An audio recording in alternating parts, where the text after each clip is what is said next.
Bismillahirrahmanirrahim. Alhamdulillahi Rabbil Alamin. Salatu wassalamu ala asyrafil anbiya'i wal mursalin. Nabiyina Muhammadin wa ala alihi wa sahbihi ajma'in. Assalamualaikum warahmatullahi wabarakatuh. So inshallah, suwar min hayatis sahaba.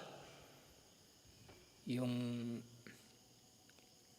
ilang mga tagpo sa buhay ng mga sahaba. Sa isunod na nababanggit, si Sa'id bin Amir al-Jumahi. Si Sa'id bin Amir, hindi siya masyadong kilala na sahaba. Baka ngayon nyo lang narinig yung pangalan niya. Kasi walang masyadong nababanggit tungkol sa kanya. Actually, hindi nga alam kailan ba siya pinanganak. Pero yung remarkable dun sa kanyang buhay, nung siya ay naging gobernador ng Hims sa panahon ni Umar bin Khattab radiyallahu anhu. Si Sa'id bin Amir, nag-Muslim siya, pagkatapos na ng labanan sa Uhud. At gayon din sinasabi na nakasama na siya mula doon, lumipat na siya ng Madina. Nag-hijra na siya patungo ng Madina pagkatapos niyang naging Muslim. At nagpatuloy nga siya sa paglilingkod sa Islam at sa mga Muslim hanggang sa panahon ng Khilafah tina Abu Bakar, Omar at Uthman radiyallahu anhum. Hindi na inabutan pala si Uthman. Panahon na ni Omar, doon na siya namatay sa panahon ni Omar.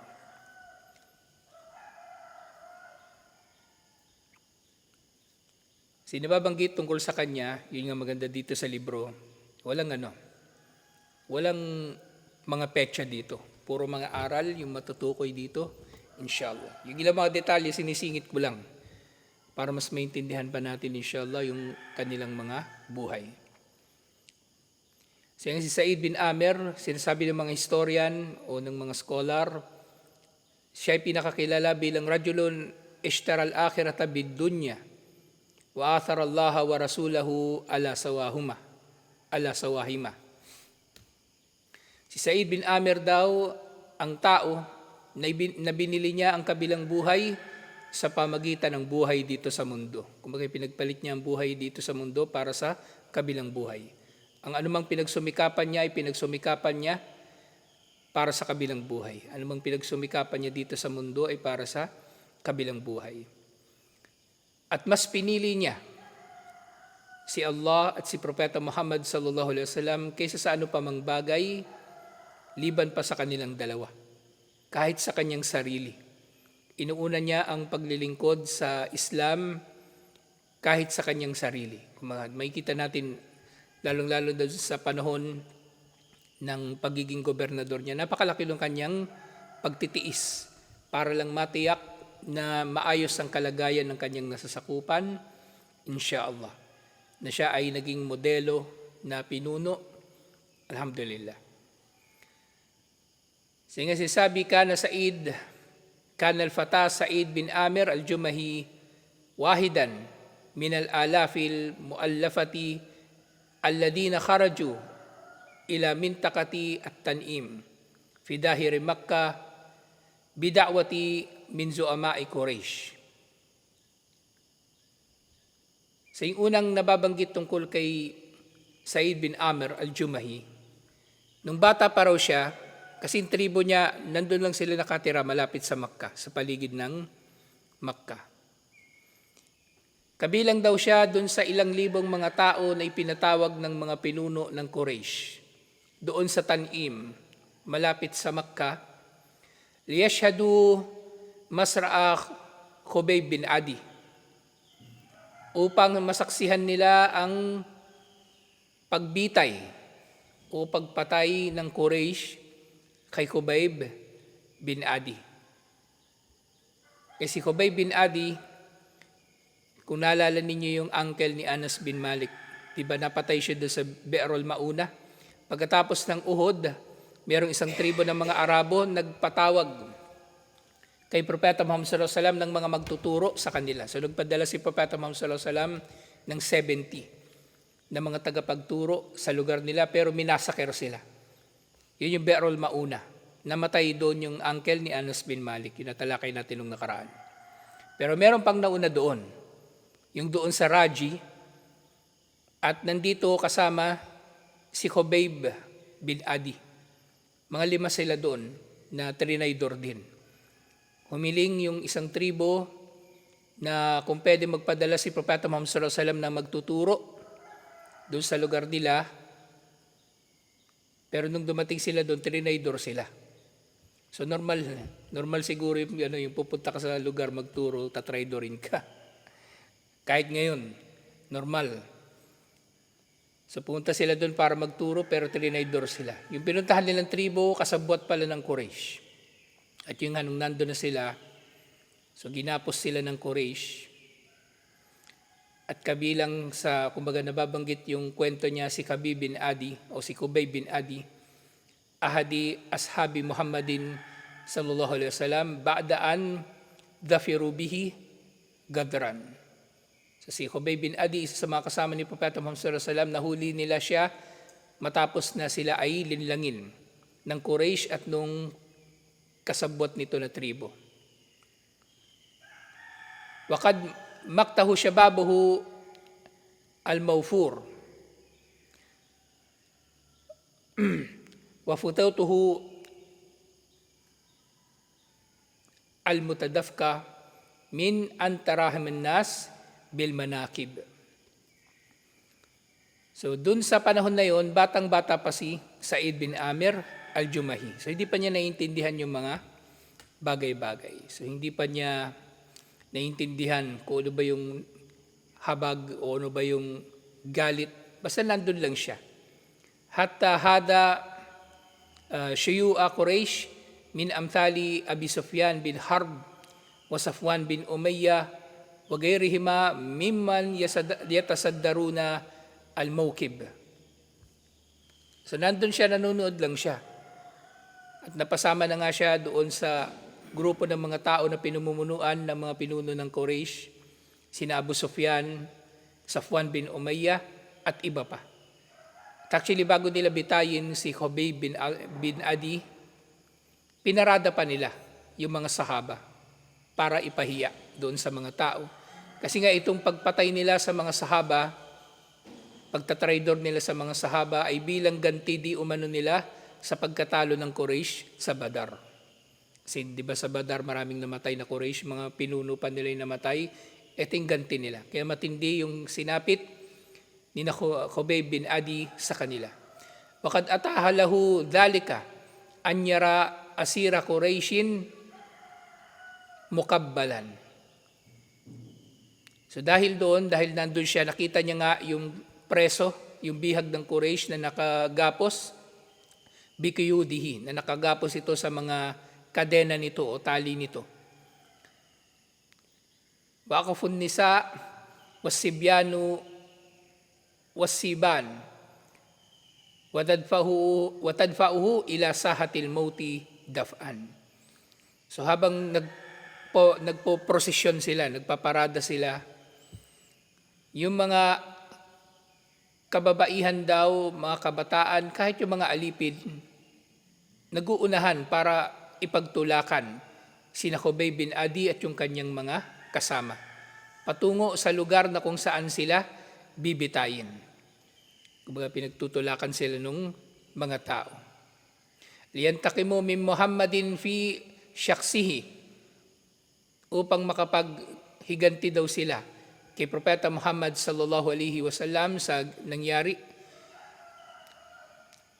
Waliyatharu likatlahum fi badrin bikatlihi, at upang makaganti sila sa mga namatay na mga kasama nila sa Badar sa pamagitan ng pagpatay, kung di man kay Muhammad sallallahu alaihi wasallam, kay Propeta Muhammad sallallahu alaihi wasallam, ay doon sa kanyang mga kasama, lalong-lalo na nga itong sina Khubayb bin Adi.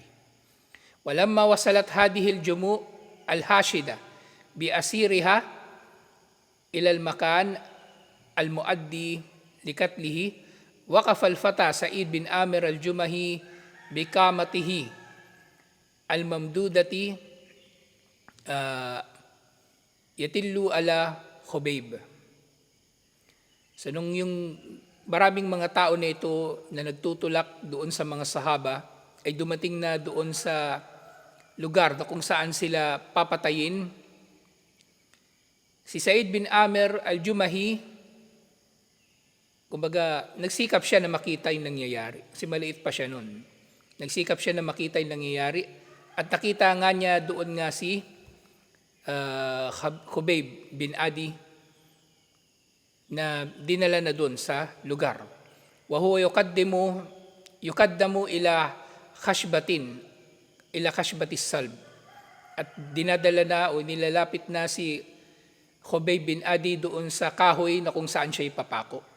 So naging kamatayan ni Khubayb bin Adi ay ang pagkakapako sa krus. O ano pa mang, hindi na natukoy ko ano yung hugis nga ng pinagpakuan sa kanya na kahoy.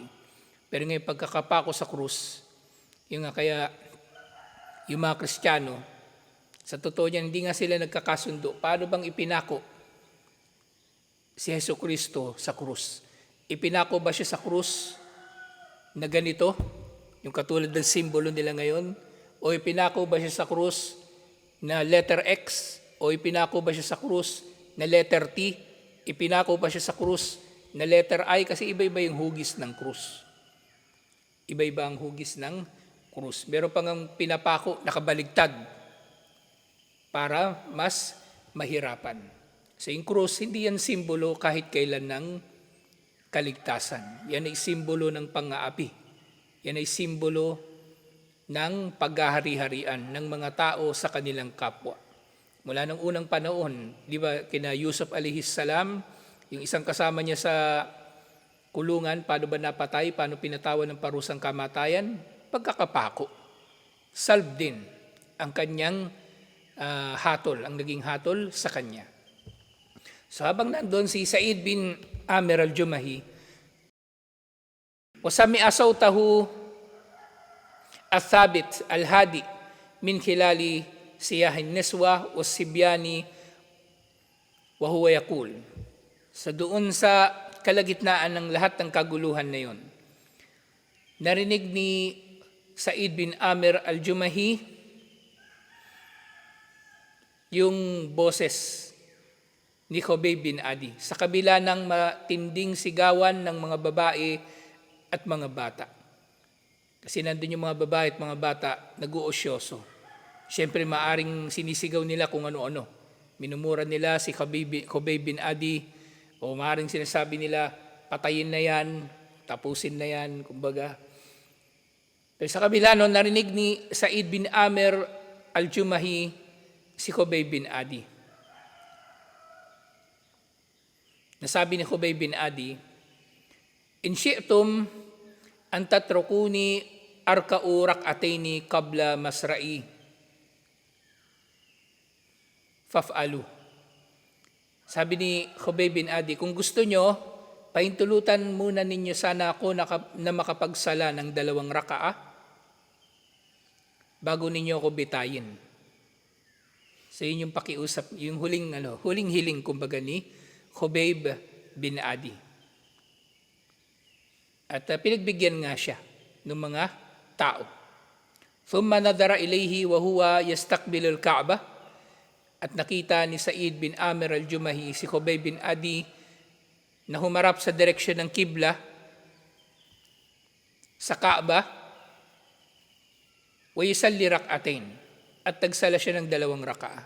Ya lihusnihima wa ya litamamiha. So napakainam daw at napakakompleto ng pagkakatupad ni Khubayb bin Adi sa 2 raka'a na ito. Kasi bibitayin na siya eh.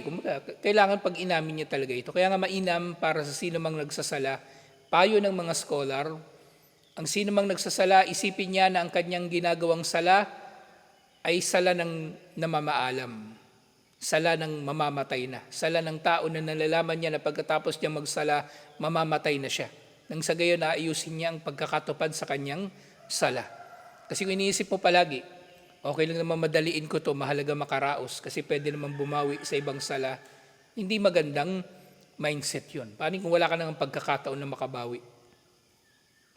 At paano nga kung hindi mo nga talaga siya mababawi? Kung iniisip mo, di ba marami pang sala sa susunod, pwedeng pang tapal, marami pang sunna na sala. Paano yung pati yung sunna na sala mo pala hindi tanggap? Kasi lumilipad yung isip mo. So dapat, ang tao ay magsasala na ang bawat sala niya ay sala na tulad ng sala ng sino mang namamaalam. Katulad ni Khubayb bin Adi. Thumma ra'ahu yukbalu ala zu'ama'il qawm. At ihinarap na nga, nakita ni Sa'id bin Amir, si Khubayb na ihinarap sa mga pinuno ng Quraysh.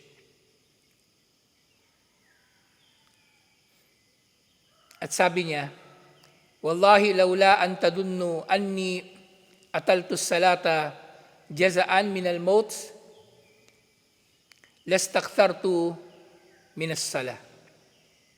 So sabi ni Khubayb, sumpa kay Allah, kung hindi lamang dahil sa akalain ninyo na pinahaba ko ang sala dahil sa takot sa kamatayan, kumbaga pinagpapaliban niya yung kamatayan. Kasi habang nagsasala siya, ipagpapaliban ng Quraysh yung pagpatay sa kanya.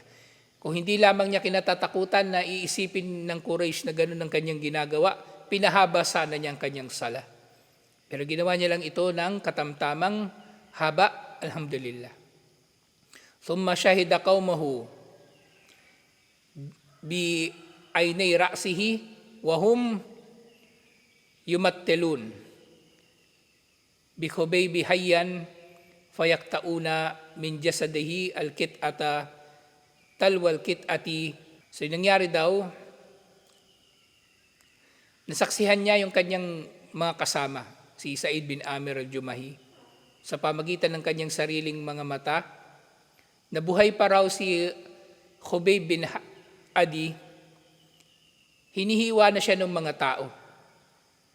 Tapos may kumukuha sila literally ng piraso ng laman ni Khubayb bin Adi. So napakatindi ng pagpapahirap nila kay Khubayb bin Adi. So talagang sinaktan nila siya ng husto. At ang mga bagay na ito ay ginagawa nila habang sinasabi nila kay Khubayb bin Adi, Atuhibbu an yakuna Muhammadun makanaka wa anta najin? Gusto mo ba na si Muhammad na lang ang nasa pwesto mo sa kalagayan mo ngayon at ikaw ay ligtas? So sinasabi ng Quraysh at ng mga kasama nila, gusto mo ba si Muhammad na lang yun nandyan sa halip na ikaw, na siya yung nahihirapan sa halip na ikaw? Fayaqul, at sumagot agad si Khubayb bin Adi, wad dima'u tanzifu minhu. Sumagot si Khubayb bin Adi at sinabi niya ito habang kumbaga dumadanak mula sa kanyang dugo, mula sa iba't ibang bahagi ng kanyang katawan. Wallahi ma uhibbu an akuna aminan wadian fi ahli wa waladi wa anna Muhammadan yukazushawka. Sumpa kay Allah, hindi ko minamahal na ako ay ligtas kasama ang aking pamilya at mga anak habang si Muhammad sallallahu alaihi wasallam ay natutusok ng tinik.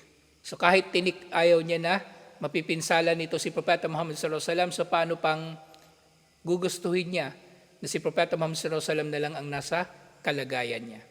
So yun yung kanya naging sagot sa kanila. Fayalawhun nas biaydihim fil fada'i wa yata'ala siyahahum aniktulu uktulu. So lalo pang lumakas daw yung sigawan ng mga tao at kumbaga winawagayway na nila yung kanilang mga kamay sa langit. O tinataas nila yung kanilang mga kamay at sinasabi nila, patayin nyo na siya. So nagsasaya yung mga tao. So yung mga ganitong pangyayari, yung maraming mga tao. Delikado ito eh. Yung maraming mga tao na magtitipon. Sa psychology, kapag merong maraming tao at merong ginawa yung isa, maaaring gagayahin na rin siya ng iba pa.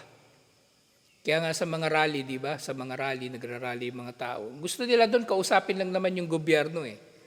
Merong isang nambato. Mamaya noon, yung mga kasama noon, mambabato na rin. Gagayahin na nila yun lahat-lahat. So itong mga tao na ito, narinig nila yung isa, nagsabi, patayin na yan, o ginaya na nilang lahat, patayin na yan. Kaya hindi maganda yung yung sasali ka sa ganitong mga pagtitipon. Kasi ang mga tao sa kabuuan, kapag nagsama-sama sila, nangyayari na nagkakasabay-sabay sila sa mga gagawin nila. Kahit nga doon sa mga mangyayari yan, halimbawa, naobserbahan yan, doon sa mga tumatawid sa tulay. Yung mga tumatawid sa tulay, sama-sama yung mga tao maglalakad. Bandang huli, yung lakad nila, pare-pareho ng hakbang, parang nagmamarcha. Nangyari minsan na mayroong mga tulay na, kumbaga, sumasayaw na. Dahil doon nagkakasabay-sabay sila. Nakalimutan ko lang tawag doon eh. Bali, baka malaman mo yung psychologist ka naman eh. Kalimutan ko yung tawag doon. Dahil sumasayaw yung tulay. Kaya nung World War II at yung mga iba pang mga panahon ng gera, pag tumatawid yung mga sundalo, marami sila tumatawid ng tulay, di ba? Ang utos talaga sila, wag sila magmamarcha sabay-sabay. Hiwa-hiwalay dapat yung kanilang marcha, yung lakad nila, para hindi magbabibrate yung tulay ng isang frequency lang, kumbaga. So yung mga tao, pare-pareho na sila ng sinabi, patayin daw. Patayin na daw si Khubayb bin Adi. Thumma absara Sa'id bin Amir Khubayban yarfa'u basarahu ila sama min fawqi kashbatis salb. Kumbaga nakatali na siya doon, nakapako sa kahoy, nang hiniwa-hiwa siya ng mga tao. At tumingin siya sa langit, sa ibabaw ng kahoy na kung saan siya nakapako. At sinabi niya, Allahumma aksihim adadan waqtulhum badadan wala tugadir minhum ahada. So nagdua si Amir o si Khubayb bin Adi na, O Allah, bilangin mo sila. Kumbaga, bilangin mo sila, tandaan mo kung sino-sino ang naririto na nagdulot sa kanya ng pinsala. Bilangin mo sila at patayin mo silang lahat at huwag kang mag-iiwan ng sino man sa kanila. Kumbaga yun ang naging dua ni Khubayb bin Adi. Siyempre nalaman natin na kasama sa grupo na yun, maaaring namatay nga sa kufur yung lahat ng yun, liban na lamang sa ilan. Kasi Abu Sufyan nag-Muslim kalaunan. Si Safwan bin Umayyah nag-Muslim din kalaunan. At ito nga si Sa'id bin Amir nag-Muslim din kalaunan, alhamdulillah. So nga, ito yung naging dua ni Khubayb bin Adi. Pero bandang huli, siyempre si Allah ang masusunod kung ano ang gusto niyang matupad sa mga bagay-bagay. Kahit sa ating mga dua, si Allah ang masusunod kung ano o alin dito ang tutuparin niya sa ating mga dua. Alhamdulillah. Thumma lafada anfasahu al-akhirah. At nasaksihan pa ni Sa'id bin Amir yung huling paghinga ni Khubayb bin Adi. Wabihi malam yastati ahadun ihsa'ahu min darbatis suyufi wa ta'anat rumah. So namatay na nga si Khubayb bin Adi at sa katawan niya ay napakaraming sugat na hindi mabilang. Mga sugat na dulot ng saksak ng espada o tusok ng sibat. So siya ay namatay na shahid, alhamdulillah. Sinalala ko na naman bigla yung hadith. Yung sa araw ng paghuhukom, magkikita daw yung dalawang tao. Kasi dalawang tao na yun, yung isa napatay at naging shahid. At yung tao na isa, yung pumatay sa kanya, na nag-Muslim. So maaring kasama na dito sa mga tagpo nito sa bukod kina Hamza, at Wahshi. So ito si Khubayb bin Adi, si Abu Sufyan, si Safwan bin Umayyah at iba pa na kasama nila rito na nag-Muslim na kumaga ito yung magiging tagpuan nila sa araw ng paghuhukom. Yung isa namatay sa landas ni Allah at yung pumatay sa kanya, nag-Muslim din, alhamdulillah. At yung nga adat Quraysh ila Makkah. Pagkatapos ito, bumalik na yung Quraysh sa Makkah. Wa nasiyat fi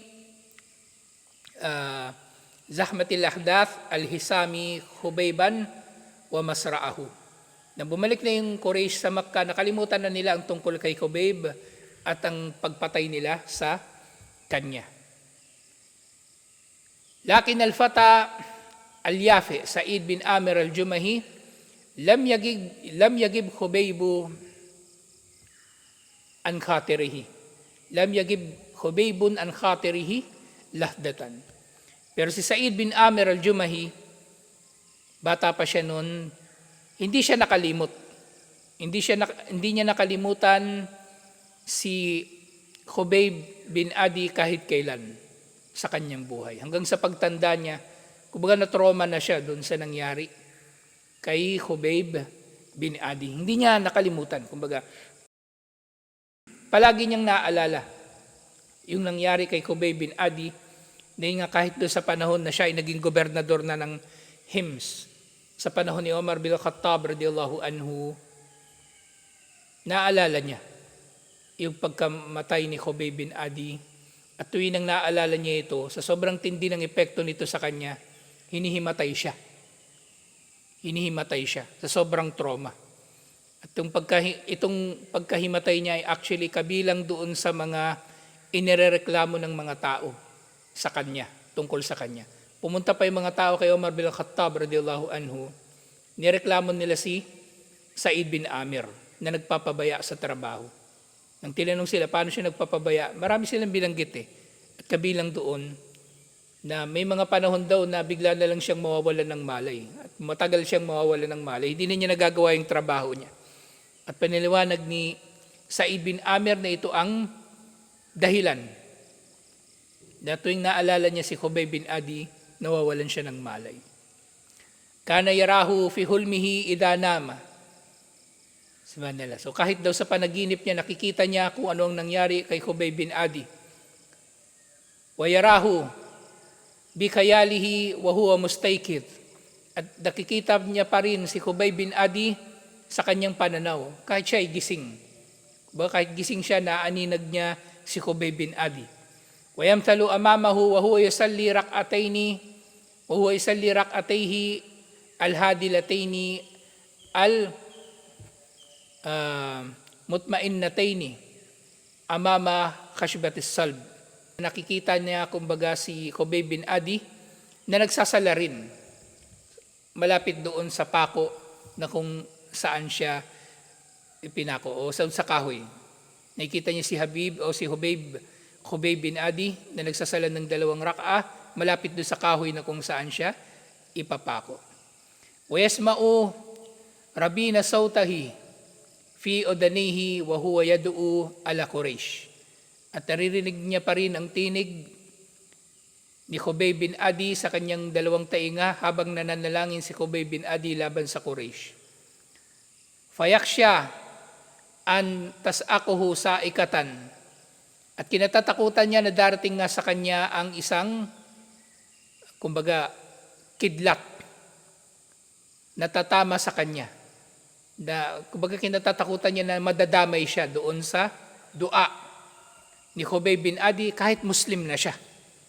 Kasi nandun siya nung panahon na yun na pinatay si Khubayb bin Adi. Takhir alihi sakratun minas sama. At natatakot din siya na maaring babagsak sa ulo niya ang isang bato mula sa langit bilang tugon ni Allah sa dua ni Khubayb bin Adi. So ganun siya na trauma sa nangyari na ito. Thumma inna Khubayban allama Sa'idan ma lam yakun ya'lam min qabl. At doon sa pangyayari na yun, itinuro ni Khubayb kay Sa'id ang bagay na hindi nalaman noon ni Sa'id bin Amir. Allamahu anna al-hayat al-haqqa Aqidatun wa jihadun fi sabilil aqidati hatta al-maut. So natutunan ni Said bin Amir al-Jumahi mula kay Khubayb bin Adi na ang tunay na buhay ay ang pananampalataya at ang pagsisikap para sa pananampalataya na ito o paniniwala na ito hanggang sa kamatayan. Ito'y paninindigan ng tao, kanyang ipaglalaban, insyaallah. Wa alamhu aidan annal imana ar-rasikh yaf'alul ajaib. At nalaman din niya, natutunan niya na ang matatag na pananampalataya ay nagdudulot ng kakaibang mga bagay. Wayasna'u al-mu'jizat. At nagdudulot ito na matupad ang mga mahimalang mga bagay, ng mga katakataka. Wa allamahu amran akhar. At itinuro o natutunan ni Said kay Khubayb ang isa pang bagay, huwa anna ar-rajul alladhi yuhibbuhu ashabuhu kulla hadal hub innama huwa nabiyyun muayyad minas sama. At nalaman niya na ang tao na minamahal ng mga sahaba ng lahat ng pagmamahal ay ang siyang propeta na tinutulungan mula sa langit. Kumbaga nakakatanggap ng tulong mula kay Allah subhanahu wa ta'ala. At sa mga panahon na ito ng kanyang pagmumuni-muni, and dadalika syarahallahu sadra Said bin Amir ilal Islam. At sa mga pagkakataon na ito ay ginabayan ni Allah si Said bin Amir patungo sa Islam, faqama fi mala minan nas. At kasama siya doon sa grupo ng mga tao na nagmuslim. Wa'alana bara'atahu min athami Qurayshin wa auzariha. At nang nagmuslim siya, ipinahayag niya ang kawalan niya ng kinalaman sa ginawa ng Quraysh at sa kanilang pananagutan. Wa khal'ahu li asnamiha wa awthaniha wa dukhulahu fi dinillah. Ipinahayag niya rin na wala siyang kinalaman sa mga rebulto at mga estatwa at siya nga ituluyan ng pumapasok sa relihiyong Islam. Alhamdulillah. Kasi nga doon sa pagkakataon na ito, matapos siya nag-Muslim, hajara Said bin Amir ilal Madinah. Nag-hijra din sila agad, kasama iba pang mga nag-Muslim patungong Madina. Walazima Rasulullah sallallahu alaihi wasallama wa syahida ma'ahu Khaybar wa ma ba'daha min al-gazawat. So pagkatapos niyang nag-Muslim, ay sumama na siya palagi kay Propeta Muhammad sallallahu alaihi wasallam at nakasama pa nga siya sa Khaybar at iba pang mga labanan. At doon sa Madina, yung ngayong panahon na ito ng mga sahaba, actually dumami yung tao doon. Dumami yung tao. Kaya kung makikita nyo doon sa Omar series, bakit kahit sa panahon ng Futuhat, panahon na maraming nang nasakop yung mga Muslim, marami pa rin mahirap sa Madina.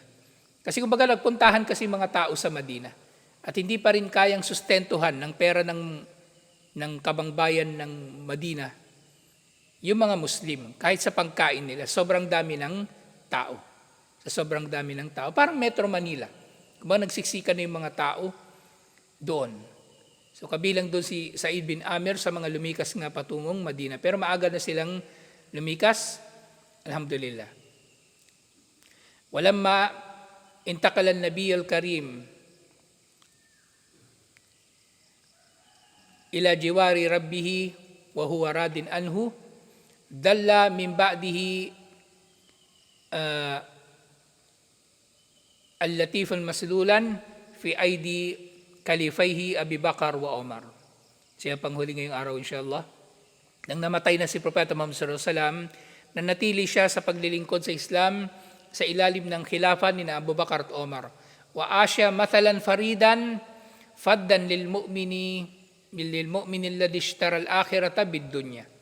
At namuhay siya ng natatanging paraan ng pamumuhay bilang isang mananampalataya na binili ang kabilang buhay sa pamagitan ng buhay dito sa mundo. Wa athara mardatallahi wa thawabahu ala sairi ragabatin nafs. At mas pinili niya ang kaluguran ni Allah at gantimpala ni Allah kaysa sa ano pa mang pagnanasa ng katawan. Wa shahawatil jasad. Kaysa sa anumang pagnanasa ng sarili o pagnanais ng sarili at pagnanasa ng katawan. Alhamdulillah. Si Said bin Amir ay nabuhay sa paraan ng pamumuhay na matipid at hindi materyoso, kahit nga nakarating pa siya sa matataas na posisyon sa gobyerno ng mga Muslim bilang gobernador ng Hims doon sa Syria. Alhamdulillah na ito na nga'y matatalakay naman natin next week. Inshallah. Assalamualaikum warahmatullahi wabarakatuh.